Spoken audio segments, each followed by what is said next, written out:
আসসালামু আলাইকুম ওয়া রাহমাতুল্লাহ। আশা করি আল্লাহর রহমতে তোমরা সবাই অনেক ভালো আছো। আমি আশাদুল ইসলাম আশা ইজি কমার্স লার্নিং এর পক্ষ থেকে সবাইকে জানাচ্ছি স্বাগতম।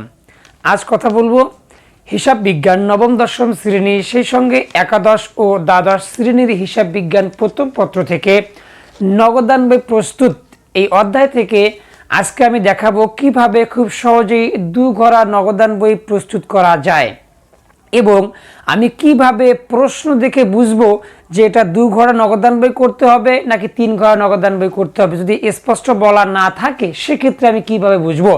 তো নগদান বইয়ের উপর আমার একাধিক লেকচার দেয়া আছে, কিভাবে সহজে নগদান বই প্রস্তুত করা যায়, এছাড়া নগদানের অন্তর্ভুক্ত হবে না কোন লেনদেন সমূহ, সেই সঙ্গে কন্ট্রা এন্ট্রি কি এবং এর সঠিক ব্যবহার সম্পর্কিত ভিডিওগুলি দেওয়া আছে। তোমরা যদি দেখে থাকো অসংখ্য ধন্যবাদ, আর যদি না দেখে থাকো তাহলে তার লিঙ্কগুলো আজকে ডিসক্রিপশন বক্সে দেওয়া থাকবে। অবশ্যই একটিবার সময় করে হলেও দেখে নিবে। আশা করি নগদান বই প্রস্তুতে তোমাদের আর জটিলতার সম্মুখীন হতে হবে না। তো আজকে আমি দেখাবো কিভাবে একটি দুই ঘরা নগদান বই সহজে প্রস্তুত করা যায়। তো আমার হাতে তোমরা একটি প্রশ্ন দেখতে পাচ্ছ, একটি প্রশ্ন, এটা মূলত একটি প্রসিদ্ধ শিক্ষা প্রতিষ্ঠানে 2020 সালের এসএসসি টেস্ট পরীক্ষায় এই প্রশ্নটা এসেছিল নগদান অধ্যায় থেকে। আমি সেই প্রশ্নটি সলভ করে দেখাচ্ছি।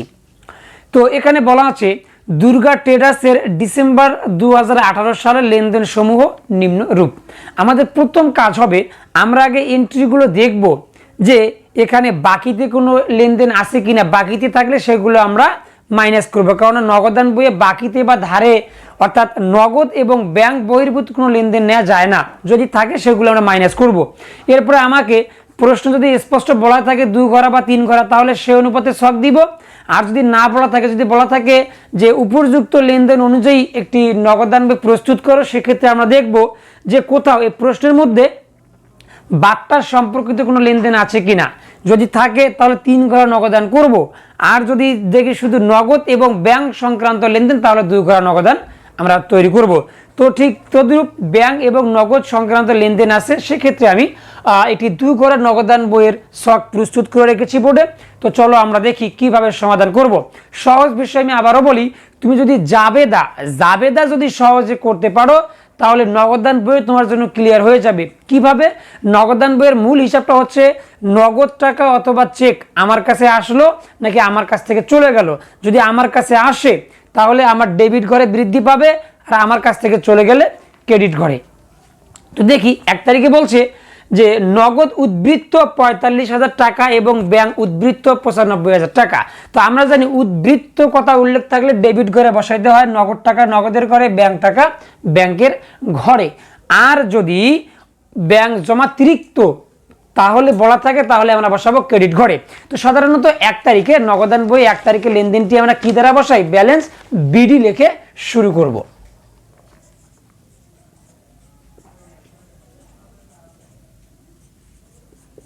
তাহলে ব্যালেন্স বিডি আমাদের কত ছিল?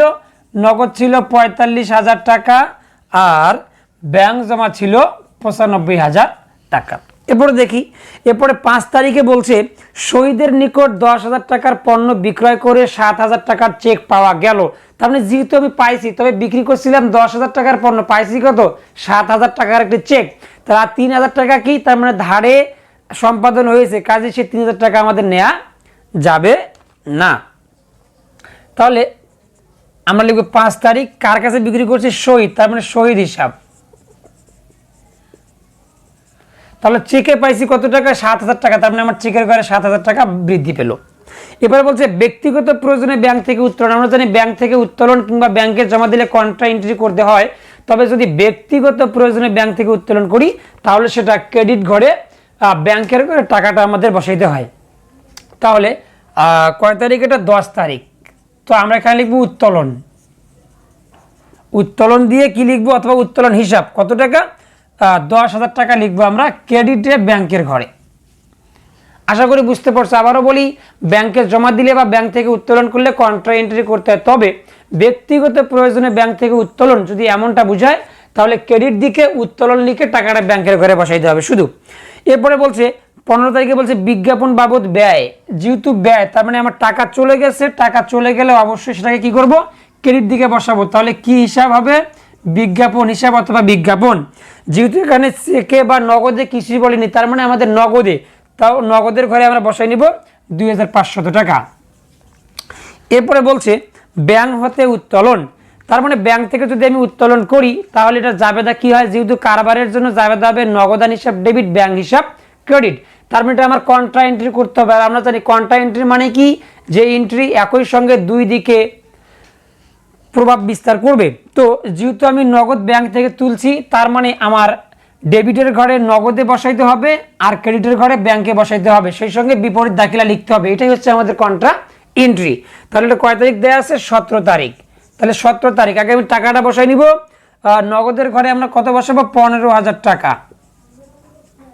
এরপরে এই দিকে আবারও 17 তারিখে ব্যাংকের ঘরে বসাই নিব 15,000 টাকা, কেননা কন্ট্রা এন্ট্রি। আর আমরা এই খতিয়ান পৃষ্ঠার ঘরে সি অথবা ক এটা লিখলেই হবে, এটার দ্বারা আমরা বুঝাবো কন্ট্রা এন্ট্রি। আর আমরা বিবরণে কি লিখব, টাকাটা যদি নগদের ঘরে হয় আমাদের লিখতে হবে ব্যাংক হিসাব, আর ব্যাংকের ঘরে হলে লিখতে হবে নগদান হিসাব। তাহলে আমরা এখানে লিখব ব্যাংক হিসাব আর এখানে লিখব নগদান হিসাব।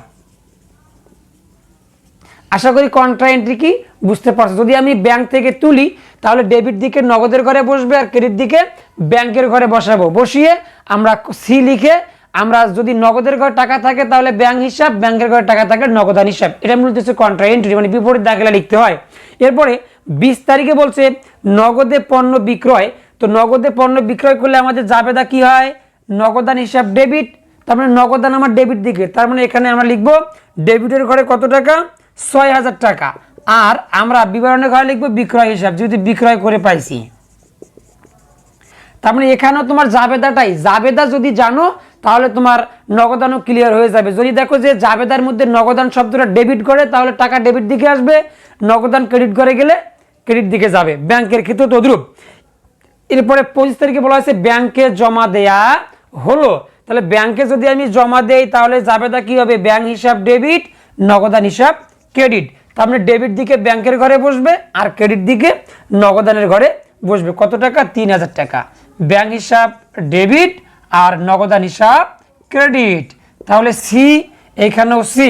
তাহলে 25 তারিখে, তাহলে যেহেতু এখানে নগদের ঘরে টাকাটা আমাদের লিখতে হবে ব্যাংক হিসাব, যেহেতু ব্যাংকের ঘরে টাকা লিখতে হবে নগদান হিসাব। এরপরে বলছে বেতন প্রদান, বেতন আমি প্রদান করছি নগদে 5,000 টাকা এবং চেকে দেয়া আছে 2,000 টাকা। তাহলে জাবেদা কি হবে, বেতন হিসাব ডেবিট, নগদান হিসাব ক্রেডিট, ব্যাংক হিসাবও ক্রেডিট। তার মানে আমার ক্রেডিট দিকে চলে যাবে। তাহলে কয় তারিখে আছে, 30 তারিখে। আমরা এখানে লিখব বেতন হিসাব। বেতন হিসাব দিয়ে কি দিব, টাকা। নগদে আমরা তাকে দিচ্ছি 5,000 টাকা এবং চেকে দিয়েছি 2,000 টাকা, আমরা এক লাইনেই বসাই দিব। এটি ছিল মূলত আমার অঙ্কটা। এখন আমাদের সর্বশেষ আমাদের কাজ কি, সর্বশেষ কাজ হবে এগুলো আমরা যোগ বিয়োগ করব, এরপরে ব্যালেন্স সিডি এবং ব্যালেন্স বিডি এটা বাইর করে নিব। তো আমরা দেখি, একবারে আমরা দাগটা দিয়ে নেই, এইভাবে আমরা দাগটা দিয়ে নিব। এরপরে আবার এইখানেও আমরা এইভাবে দাগটা দিয়ে নিব। আচ্ছা, সাধারণত আমাদের নগদান বইয়ের ডেবিট উদ্বৃত্তই বৃদ্ধি পায়, ক্রেডিট উদ্বৃত্ত ততটা বৃদ্ধি পায় না। তো আমরা একটু যোগ করে দেখি। তো এখানে কত আছে, নগদানের ঘরে 45,000 টাকা, 45, তারপরে যোগ করতে হবে 15,000, এরপরে যোগ করতে হবে কত, 6,000। তাহলে এখানে আসলে 66,000 টাকা। তাহলে 66,000 টাকা আমরা এই ঘরেও লিখব, এই ঘরেও লিখব, অর্থাৎ যে ঘরের টাকাটা বেশি বৃদ্ধি হবে ওই টাকাটা দুই ঘরে লিখব। আচ্ছা, এখন আমাদের কাজ কি, আমি এইখানে যে 66,000 লিখলাম, আমার কি আসলে এখানে 66,000 টাকা ছিল, আসলেই নাই। তাহলে আমি কি করব, যত টাকা বেশি লিখলাম এত টাকা এখানে বসাই দেব। সহজ বুদ্ধি, এই 66-র সঙ্গে আমি এই টাকাগুলো মাইনাস করব। মাইনাস কত আছে, 5,000, আবার মাইনাস করব 3,000, মাইনাস করব 2,500। তাহলে আমার এখানে আসলে 55,500 টাকা।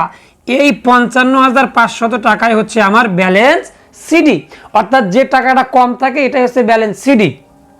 আর আমরা জানি ব্যালেন্স সিটি সাধারণত আমাদের কি করতে হয়, রানিং মাসের শেষ তারিখ, তার মানে ডিসেম্বরের 31 তারিখে আমরা লিখব ব্যালেন্স সি ডি। এখন আমরা দেখি ব্যাংকের ঘরটাও দেখি। আচ্ছা, ব্যাংকের ঘরে আছে এখানে 95,000, সেই সঙ্গে যোগ করতে হবে 7,000, যোগ করতে হবে 3,000, তাহলে এখানে আসলে 1,05,000, 1,05,000 টাকা। তো এইখানে আমরা লিখবো 1,05,000। এখন আমরা দেখবো যোগ করে আসলে এখানে 1,05,000 তো নাই, তো কত বেশি বসাইলাম সেটা আমরা এখানে বসাবো। তাহলে আগের মতো আবার বিয়োগ করি, বিয়োগ করব 2,000, সেই সঙ্গে বিয়োগ করব 15,000, সেই সঙ্গে বিয়োগ করব 10,000, তাহলে এখানে থাকে 78,000 টাকা। তার মানে 78,000 টাকা হচ্ছে আমার ব্যাংকের ঘরের ব্যালেন্স সিডি। সব ক্ষেত্রে যে একদিকে ব্যালেন্স সিডি বের হবে তাও নয়, বিপরীত দিকে বের হইতে পারে। তো আমাদের এই যে ব্যালেন্স সিডি বের হইলো, এই ব্যালেন্স সিডি বিপরীত ঘরে গিয়ে আমাদের লিখতে হবে ব্যালেন্স বিডি। আর ব্যালেন্স বিডি সাধারণত কি হয়, পরের মাসের 1 তারিখ। তাহলে যেহেতু ডিসেম্বর, তার মানে পরের মাস বলতে কি 2019 সালের জানুয়ারি মাস। তাহলে আমরা লিখবো এখানে 2019ও লিখতে পারি, না হলে শুধু জানুয়ারিও লেখা যেতে পারে। জানুয়ারির 1 তারিখে আমরা লিখবো ব্যালেন্স বিডি। তাহলে আমার এখানে কত টাকা ছিল, 55,500 টাকা, আর ব্যাংকের ঘরে আসতেছে 78,000 টাকা। এটা হচ্ছে আমাদের ব্যালেন্স বিডি। আশা করি 2 ঘর নগদান বই এখন কিভাবে সহজে প্রস্তুত করা যায় বুঝতে পারলে। তারপর যদি তোমাদের বুঝতে কোনো সমস্যা হয় অবশ্যই কমেন্ট বক্সে কমেন্ট করবে, আমি এর যথাযথ সমাধান করার চেষ্টা করবো ইনশাল্লাহ। আবারও তোমাদের বলি, নগদান বই প্রস্তুত একদম সহজ যদি তুমি জাবেদা জানতে পারো, কারণ জাবেদা দিয়ে মূলত নগদান বই প্রস্তুত করা যায়। কিভাবে মনে রাখবে, নগদ এবং ব্যাংক, নগদ এবং ব্যাংক এই শব্দটা যদি ডেবিট ঘরে থাকে তাহলে টাকাগুলো ডেবিট দিকে বসবে, আর নগদ এবং ব্যাংক শব্দটা যদি ক্রেডিট ঘরে পড়ে মানে জাবেদার ক্ষেত্রে তার টাকা যাবে ক্রেডিট ঘরে। যেমন বেতন প্রদান, তাহলে এখানে জাবেদা কি হবে, বেতন হিসাব ডেবিট, নগদান হিসাব ক্রেডিট। তার মানে এখানে নগদানটা কোন দিকে যাবে, ক্রেডিট দিকে। এখন বলা হলো ভাড়া প্রাপ্তি, তাহলে জাবেদা কি হয়, নগদান হিসাব ডেবিট আর প্রাপ্ত ভাড়া হিসাব ক্রেডিট। তার মানে নগদান আমার ডেবিট দিকে, তার মানে এখানেও টাকা বসবে ডেবিট দিকে। আশা করি জাবেদার মাধ্যমে কিভাবে তুমি 2 ঘর নগদান প্রস্তুত করা যায় সেটি শিখতে পারলে।